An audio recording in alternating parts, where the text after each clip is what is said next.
से बोलना, सभी मिल के बोलिए। सतगुरु माता सुदीक्षा सुरेंद्र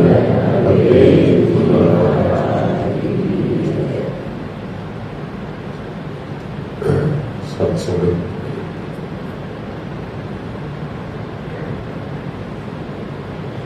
हम सभी यहाँ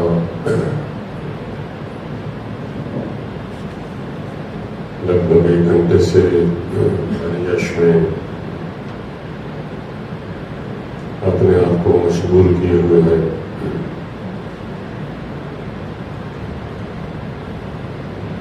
और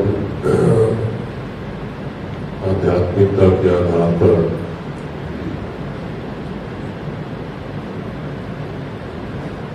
बहुत से महात्माओं के जीवन के अनुभव, उनके अपने दृष्टिकोण,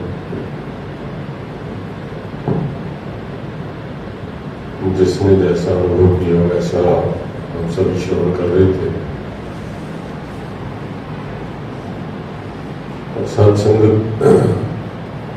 कई बातें ध्यान में आ रही थी।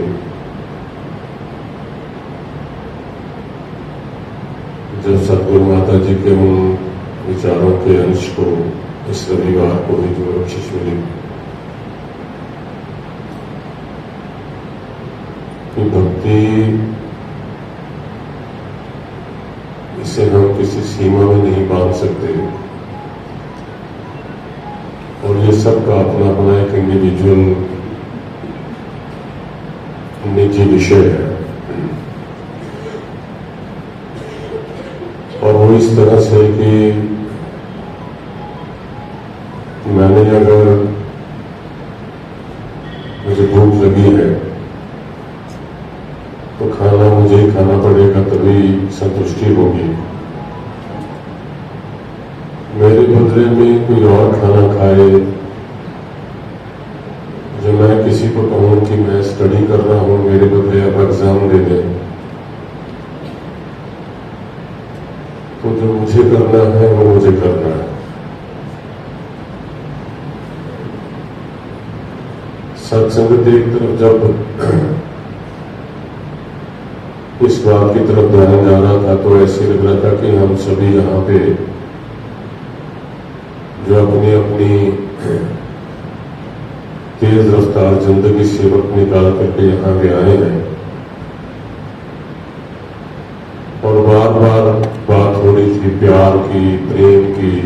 जब छोटे बच्चे ने भी प्यार का जिक्र किया, विस्तार का, सुकून का जिक्र किया,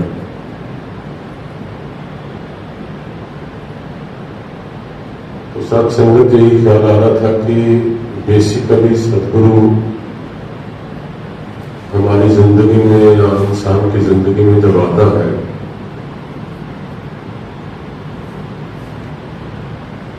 तो सबसे बड़ी उसकी देन यही होती है कि हमें जिंदगी का जो दृष्टिकोण देता है, जो अप्रोच हमारी होती है, उसके अंदर सत्संग कितना सटल एक चेंज ओवर होता है, जिसको समझने के लिए, जिसको जीने के लिए उस लेवल तक उससे को अपनी सोच को, अपने एहसास को ले जाना होता है, जिस लेवल पर सदगुरु स्वयं की बख्शिश करके हमें बता रहे होते हैं। हमें कई बार सालों साल से हमारी प्रैक्टिस होती है कि मैंने ये शब्द सुने हुए हैं। कोई एक महात्मा गीत शुरू करता है, सभी को याद होता है, सब बोलना शुरू कर देते हैं। कोई श्लोक बोलते हैं, हम सभी को याद होता है, हम साथ में बोलना शुरू कर देते हैं। ज्ञान की बात आती है तो हमें वो बातें याद होती हैं, पहला प्रण, दूसरा प्रण, सो ऑन, सारी चीजें हमें, क्योंकि इतने सालों से चीजें सुनी हुई हैं, वो हमारी जुबान पर आ जाती है।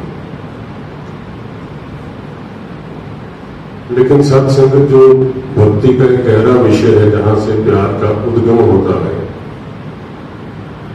और जहां से फिर अल्टीमेटली सत्संग जो एक यात्रा शुरू होती है, एक को जानो से लेकर के फिर एक को मानो, फिर एक को जाओ तक, जहां तक पहुंचना होता है, जो डेस्टिनेशन है, कई बार साथ में देखा जब वो एक लंबी रेस चल रही होती है, मैराथन चल रही होती है, उसके अंदर चलते चलते लंबी होती है 21 किलोमीटर, 42 किलोमीटर, वो कुछ लोग 10 किलोमीटर, 20 किलोमीटर, थोड़ा चलते चलते चलते चलते हजूर बाबा हरदेव सिंह जी महाराज ने कहा था कि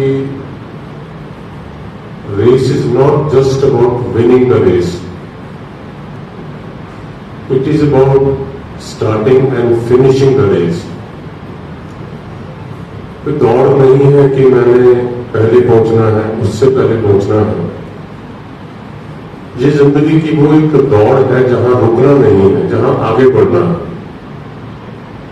और सेल्फ इंट्रोस्पेक्शन साथ में जब हमारी सत्संग में आके होती है तो हमें पता लगता है कि कहां कहां कौन कौन सी ऑब्स्टेकल थी, कौन कौन सी अड़चन थी जिसने मेरी उस दौड़ को रोका है, जिसने मुझे मंजिल तक पहुंचने में वो साधक नहीं बाधक बने हैं। हालांकि स्वामी विवेकानंद ने साथ में बड़ी कमाल की एक फिलॉसफिकल बड़ी गहराई की बात कही है।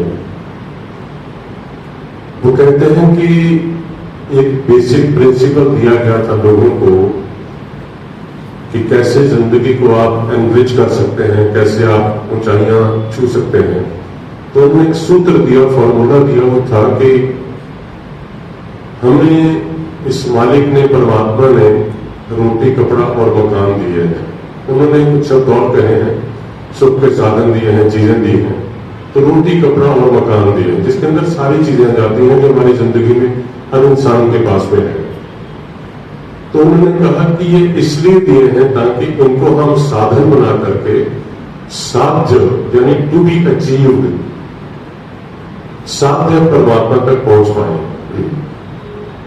तो अगर ये फॉर्मूला हर कोई अपना लेता है तो अपने आप में उसकी जिंदगी बड़ी अच्छी, सुकून भरी और शांति भरी, एक ठीक से गुजरती है। साथ संगत उन्होंने कहा कि दरअसल ये जो फॉर्मूला महात्मा ने दिया था, इसे किसी दूसरी तरह से इस्तेमाल करना शुरू कर दिया लोगों ने, वाइसा वर्सा करना शुरू कर दिया उलट करके। उन्होंने रोटी, कपड़ा और मकान को तो साध्य मान लिया, टू बी अचीव्ड, और परमात्मा को साधन मान लिया, जबकि वो चीजें साधन थी और साध्य कुछ और था। इसको उल्टा करके कर दिया कि इन चीजों को हमने साध्य मान लिया कि यहां तक पहुंचना है, वहां तक पहुंचना है। छोटे छोटे सत्संग जहां जहां भी मैंने दुनियावी तौर पर, इसमें कोई दो राय नहीं कि मुझे काम करना है, मेहनत करनी है। अभी सत्संग का जिक्र हो रहा था प्यार का, तो दास को ख्याल आ रहा था कि हमारे सबके लिए एज ए ह्यूमन बीइंग, हम इंसान हैं, हम सभी की सुबह सोच होती है कि अपने अपने काम पर जाना है, फिर उसको संभालना है, फिर जो कमाई हमारी हो रही है वो कम ना हो जाए। फिर अभी 31 मार्च गया तो बैलेंस शीट्स बनती हैं, फिर वो सारी की सारी कैलकुलेशन होती है कि कहाँ कहाँ हमारे ब्लॉक्स रहे, कहाँ चीजें ठीक हो सकती हैं। तो साथ संगत दास निवेदन कर रहा था कि इसी तरह जब जिंदगी की दौड़ में चलते चलते सतगुरु साथ संगत हमें जो बख्शिश करते हैं, रहमत करते हैं कि इन्होंने हमारी जिंदगी की जो एक मंजिल की तरफ हमें बढ़ना था कि पहुंचना कहां था, जाना कहां था, तो दास विनती कर रहा था बीच में जहां एक बात आ रही थी कि हम सारे के सारे अपने अपने कामों पर निकलते हैं, योजनाएं बनाते हैं। किसी भी साथ संगत इंसान से आज जब बात करते हैं तो वो अपनी जिंदगी की बात तो करेगा ही करेगा, लेकिन साथ में जो इंटेलेक्ट लोग हैं, साथ संगत कहीं कहीं बात करते हैं, वो कहते हैं यार सर्वाइवल के लिए तो सब करना पड़ेगा, अपने आप को जिंदा रखने के लिए, अपने आप को समाज का हिस्सा बनाने के लिए। तो हो सकता है कि हमें अपने हित का सोचना पड़े, दूसरे के हित का ना सोचें। कहीं पर कोई कोटेशन है, टेंडर्स है, तो उसको लगता है कि दूसरे की टेंडर क्यों पास करे, वो मन के अंदर से प्यार कहाँ आएगा। मुझे लगता है कि ये सारी की सारी चीजें जो डील हो रही है ये मेरे फेवर में हो जाए, उसके फेवर में क्यों, तो वहां प्यार कहाँ गया।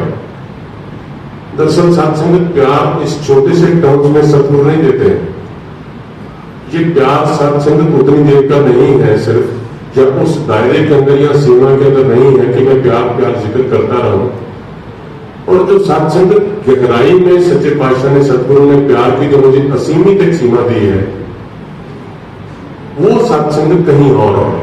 वो सबसे पहले तो यह है कि बाबा हरदेव सिंह जी महाराज जी ने एक बार प्रवचन में कहा था कि नदी में छलांग लगा करके दूसरे को बचाने से पहले ये तय कर लो कि तुम्हें तैरना आता है या नहीं आता। मैं दूसरे को बचाना चाहता हूं डूबते हुए, और मैं भावुक होकर के पानी के अंदर, उस बहाव के अंदर छलांग लगा देता हूं। अगर मुझे तैरना नहीं आता तो फिर मैं कैसे बचूंगा? मैं ही नहीं बचूंगा तो किसी को कैसे बचा पाऊंगा? तो पहले खुद को बचा करके चलना है। इसके लिए एक और बात याद आ रही है सत्संगत हजूर में, उसको याद है, शायद ये लगभग 40 साल पुरानी बात होगी, जब आउटर रिंग रोड पर लाल किला के पीछे समागम हुआ करते थे, ग्राउंड के पीछे, हजूर बाबा जी ने सत्संगत एक उदाहरण दिया था। तो उन्हीं दिनों में हमारे देश के स्प्रिंटर, शायद जिसका नाम शाइनी इब्राहिम था, सत्संगत गोल्ड मेडल मिला था उसको।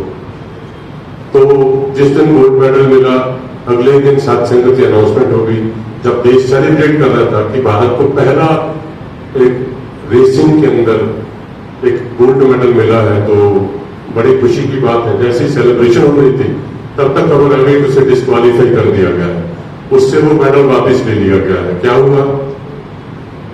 तो कारण पता लगा, कहने के बाद में जब उन दिनों में सत्संग जो भी प्रोविजन रहा होगा, तो सीसीटीवी या कैमरे फुटेज तो हमेशा से रही। जब उन्होंने क्लोजली देखा, कहने के वो जो और बड़ा लंबा सत्संग 1000 या 2000 मीटर का राउंड था, उसमें स्टेमिना, एनर्जी बकायदा कायम रखनी है, हर एक के पास की बस की बात नहीं होती।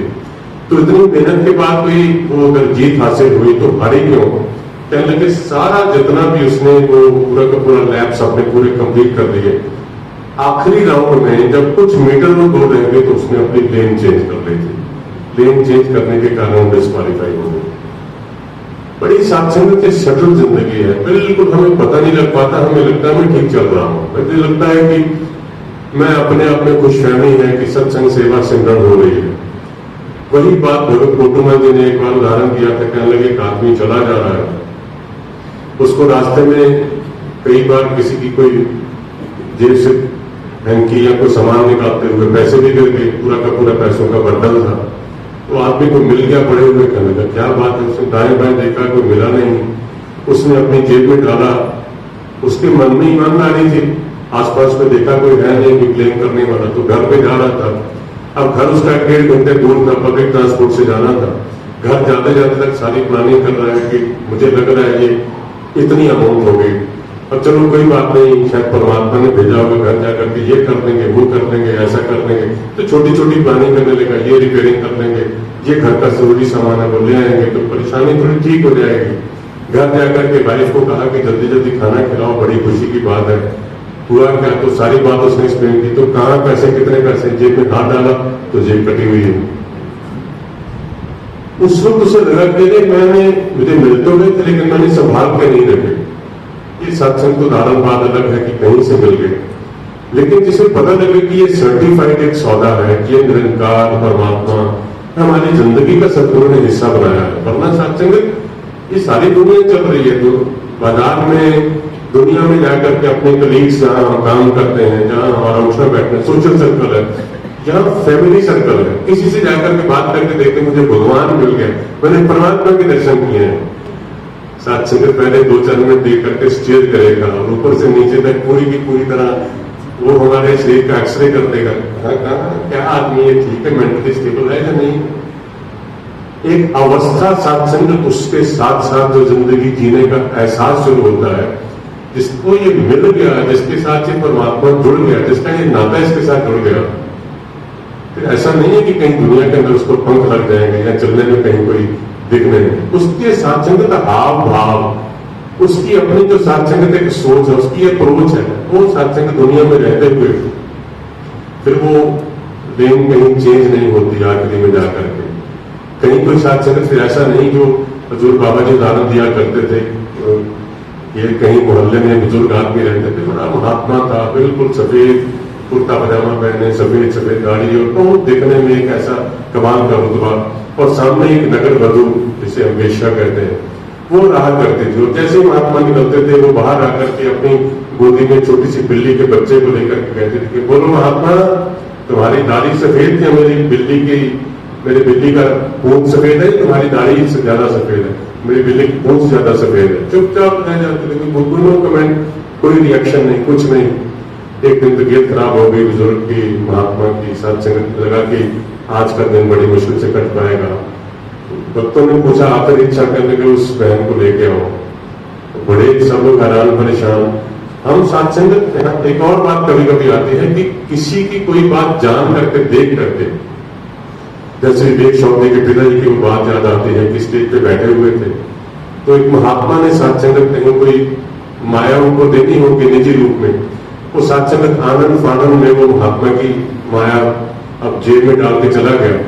एक महात्मा देख रहा था सत्संगत को संगत से कहीं अलग हो गया, टूट गया। बाद में किसी ने पूछा, महात्मा जब दोबारा गए, कहने कि तो आपके महात्मा संगत में नहीं आ रहे। कहते महाराज बताओ, स्टेज पे बैठे महात्मा गुरु की माया जेब में डाल रहे हैं, गुरु की माया जेब में उन्होंने डाल ली, कुछ हिसाब ही नहीं किया। आंखों देखी बात भी कभी ठीक नहीं हो सकती। ये सत्संगत को विवेक चौधरी के पिता श्री धर्म सिंह चौधरी बात से बताया करते थे। कहते जब महात्मा को बुलाया कि भाई संगत में नहीं आ रहे, कहते मैंने देखा सामने गुरु की माया आप जेब में डाल रहे हो, गुरु की माया तो वैसे ही जहर होती है, इतना बड़ा धोखा, हमारी माया तो हम सेवा यहाँ कर। मन में कई बातें आ गई, गलतफहमी आ गई। तो सत्संग जब विवेक चौधरी के पिताजी से पूछा कि शौक साहब आप बताओ, आप ही के ऊपर ये इल्जाम लग रहा है। कहते अरे भाई मैं क्या बताऊं आपको इस महात्मा की बोले कम की बात। वो कहीं कोई महात्मा था, कोई गुस्सिक था, उसने मेरे से कुछ माया उधार दे हुई थी कुछ टाइम के लिए। वो उस दिन आया संगत में और आकर के कहने का महाराज ये रख लो। तो मैंने कहा अभी नहीं, संगत के बाद मिले ना। कहते नहीं महाराज मेरी ट्रांसफर हो गई है और सामने ट्रक के ऊपर सामान रखा हुआ, लोड पड़ा हुआ, मैं दूसरे शहर में जा रहा हूँ, दोबारा मौका मिलेगा या नहीं मिलेगा रख लो। तो मेरे नाना करते करते जबरदस्ती मेरी जेब में मेरी वो माया देकर, तो उसने मुझसे कुछ साल पहले दी थी और देखने वाले ने देखा गुरु की माया जेब में डाल दी। जैसे ऋषि कमल जी सत्संगत एक बार कहीं जा रहे थे, तो उन्होंने सत्संगत अपनी मुबारक जुबान से बताया। स्टेशन पर कहीं रास्ते के स्टेशन में कहीं कोई महात्मा मिले, कोई उनको पता लगा कि कमल जी बॉम्बे स्वागत में जा रहे हैं, तो रास्ते में ट्रेन स्टेशन पर कहीं खड़ी हुई थी, मथुरा या कहीं पे और, तो उन दिनों में ट्रेन काफी देर तक रुकती थी। आए महापुरुष फटाफटा करके चरणों पर नमस्कार की, नमस्कार करते करते हाथ जोड़े और कई बार महात्मा भावुक होकर के कान भी पकड़ के हमारा क्षमा कर देना, बोलो को आप आशीर्वाद हो जाता है ये गुस्से की सत्संगत अलीमी विनम्रता के अंदर। तो नमस्कार करते 4-5 मिनट का दृश्य था। उन्होंने फिर माया दी, नमस्कार की और सत्संगत कमल जी ने सत्संगत को फटाफट रसीद काटी और वहीं पर दे दी, वो उतर गए। अब जैसी सत्संगत उतरी, ट्रेन चलने लगी, तो सामने थोड़ी सी डिस्टेंस पर उसी ट्रेन के कंपार्टमेंट में सामने भी दूसरे लोग बैठे हुए थे। वो आपस में बात करने लगते, देखो सरदार जी कितने हट्टे कट्टे, कितने सुंदर सफेद कपड़े पहने हुए हैं, बताओ कितने निर्दयी आदमी। अरे भाई ये पैसेंजर पर चढ़े हुए थे, इन्होंने टिकट नहीं दी, ये माफी मांगते रहे, माफी मांग के उनको कुछ बार बार चरणों को छूते रहे, फिर भी इस आदमी ने देखो क्या किया, उनका चालान काट दिया, उनसे पैसे ले लिए। अब उसको चीजें और नजर आ रही। सत्संग है बातें नहीं कुछ कुछ हंसी की, लेकिन बात इस रूप में कभी कभी हमारे सामने आ जाती है कि होता कुछ है और सत्संग किसी न किसी और रूप में हमारे सामने वो बात आती है। तो सत्संगत ध्यान यही आ रहा था कि सच्चे पातशाह कृपा करना, बख्शिश करना कि आपने हमें चरणों में सत्संगत जो स्थान दिया है, जिस रूप में हमें ये ब्रह्म ज्ञान की दात बख्शिश की है। सत्संगत अपनी अवस्था को जिस रूप में सत्संगत, वो जो रास्ते की कहीं ना कहीं रुकावटें आती हैं, ऑब्स्टेकल्स आते हैं कि कहाँ कहाँ, तो सेल्फ इंट्रोस्पेक्शन सत्संगत जिस वक्त होनी शुरू हो जाती है कि मैं कहाँ रुका, किस जगह कहीं मेरे जीवन के अंदर से ये चूक हो गई, कहाँ मैंने अपनी देर कहीं दाएं बाएं की है, जहां मैं सिंपली अपने आप को निश्चिंत होकर के चल रहा था कि मैं सत्संग सेवा सिमरन कर रहा हूँ, यही तो काम करने हैं, पहुंचना कहीं और था। महात्मा अगर ये बातें लिखी हुई है ना कि आग लगी आकाश में, झरझर गिरे अंगार, संत न होते जगत में तो जल मरता संसार। सत्संगत हमारे ही तरह हम सारे के सारे दुनिया के अंदर रह रहे हैं, लेकिन सत्संग जो एक अप्रोच होती है, अगर भाई कन्हैया की आज सत्संगत बात दशम पातशाह के साथ जुड़ी हुई हम सुनते हैं, तो वो भी हमारी तरह कहते थे, लेकिन हुआ क्या सत्संगत, उनका जीवन क्या था, उनकी अवस्था कैसी थी। सभी ने ब्रह्म ज्ञान दिया था, उस वक्त में साथ संगत उनके साथ थे, क्योंकि गुरु साहिबान थे सारे के सारे ब्रह्म ज्ञानी थे।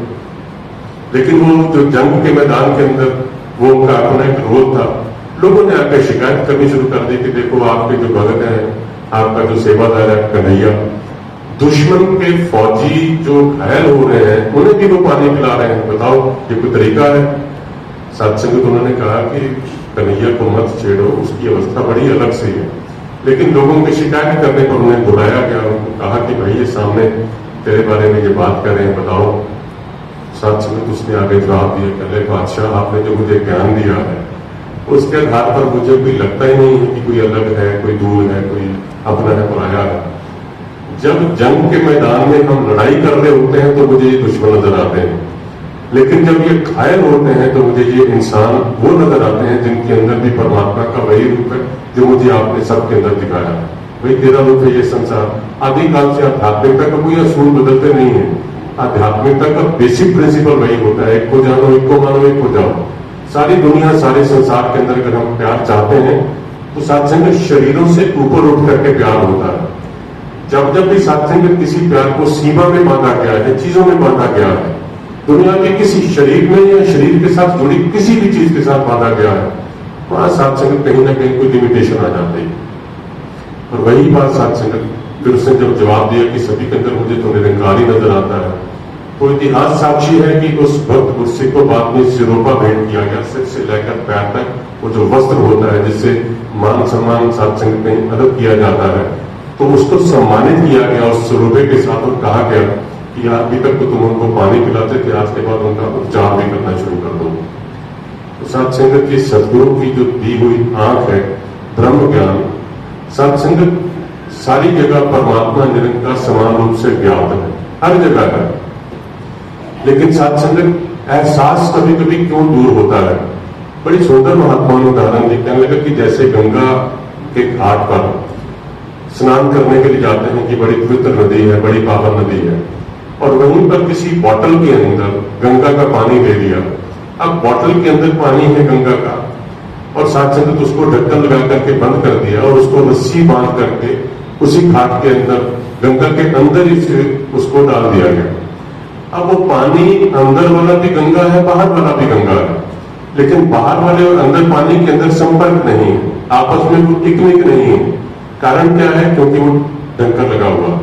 द मूवमेंट सत्संग को ढक्कन खोलते हैं, अंदर का पानी बाहर का पानी टिकनिक हो जाता है। हम रहते निरंकार के अंदर है।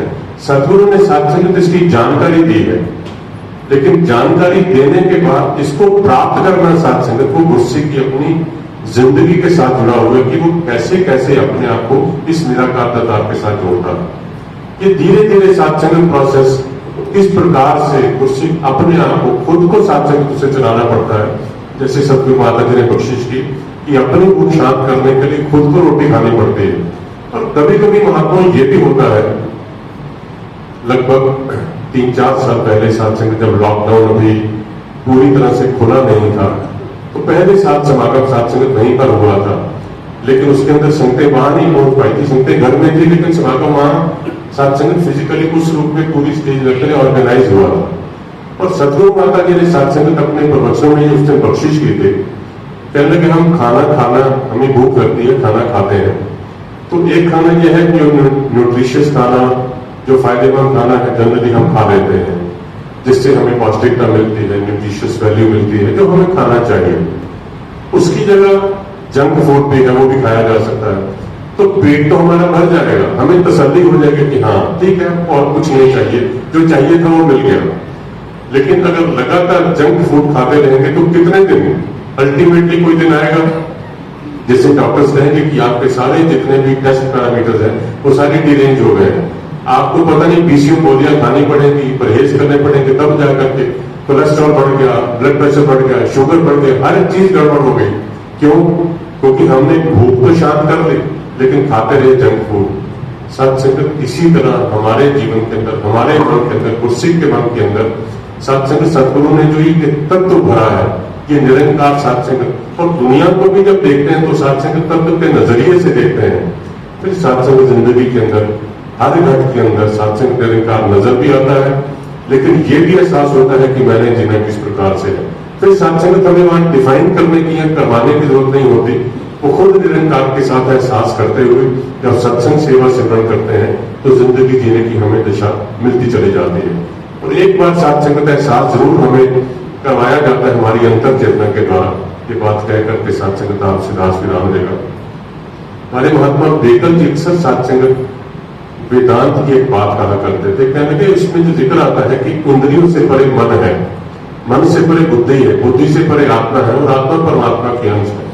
तो वो उदाहरण देते थे, कहने के कि जो भी हमारे जीवन में कुछ इंस्टिंक्ट्स होते हैं, हमारे मन के अंदर किसी को देख करके कोई भावना जागती है, लालच जागता है, तो सबसे पहला लेवल होता है इंद्रियों का, हमारी आंख, कान, नाक, मुंह।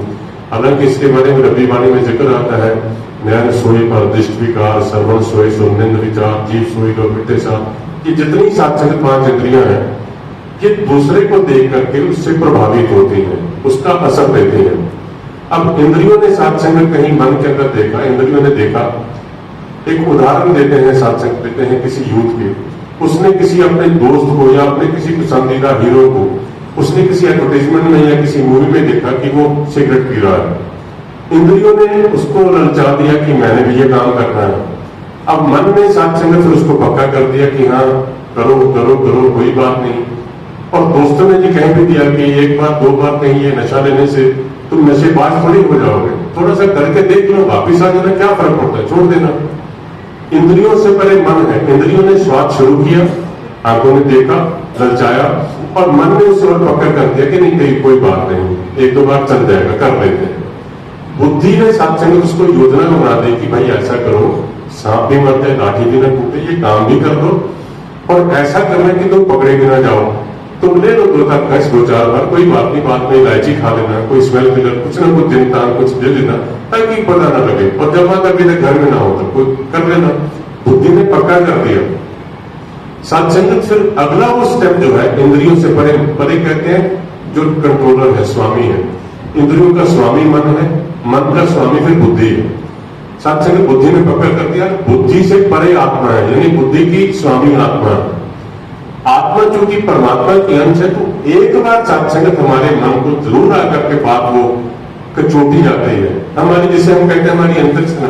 कभी कभी हम कहते हैं ना पता नहीं मन नहीं मान रहा, और कभी हम बाद में हमारी आफ्टर थॉट होती है कि पता नहीं घर के अंदर बात चल रही थी, मैंने गुस्सा कर दिया अपनी पत्नी को, मेरे को अच्छा नहीं लग रहा, या मैं किसी के प्रति मेरे मन में खटास है, अच्छा नहीं लग रहा मुझे।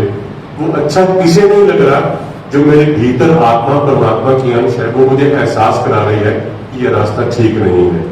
साथ संगत महात्मा कहते थे कि उस वक्त अगर हमने बात अपनी आत्मा की सुन ली, जो परमात्मा की आवाज है, तो साथ संगत वो बिल्कुल हम एच पे खड़े हैं। इधर जाते हैं तो माया है, ढलान है, इधर जाते हैं तो परमात्मा है। तो अगर आत्मा की आवाज सुन ली तो आदमी को गलती करने से बच जाता है, वो गलत रास्ते पर चलते हुए बचने बच जाता है, फिर वो निरंकार से डिविएट होने से बच जाता है। तो साथ संगत जी एहसास भी सिखों को, भक्तों को तभी है जब उनका खुला रहता है, जब वो साथ संगत बोतल खुली रहती है, ढक्कन उसका पिकनिक वाली अवस्था रहती है। कभी कभी हमने देखा ना साथ संगत कहीं ट्रैवल करना होता है, जाना होता है, टाइम बड़ा कम है, तो अचानक देखते हैं अरे 15 मिनट के बाद तो मैंने निकलना है, फ्लाइट है या ट्रेन पे जाना है, अरे मोबाइल फोन तो चार्ज नहीं है, ये तो 4% बैटरी रह गई, 3% रह गई, सारा काम इसी पे है, तो मेरे पास पावर बैंक भी नहीं है, तो जल्दी जल्दी चार्जर में लगा देते हैं। तो अपना मोबाइल फोन चार्जर पर लगा दिया, खाना वाना खाया, पैकिंग की, 15-20 मिनट के बाद निश्चिंता होती है कि फोन मेरा चार्ज हो गया होगा। चलने लगते हैं, फोन निकाला, देखा अरे बैटरी तो उतनी है, बल्कि और लो हो गई, तो हम स्विच ऑन करना ही भूल गए। और साथ संगत स्विच ऑन कभी कभी जो नहीं हो पाता, भूल जाते हैं, चार्जर का पॉइंट भी लगा देते हैं, पिन भी लगा देते हैं। साथ संगत जहां बैठे हैं तो निरंकार के साथ सतगुरु ने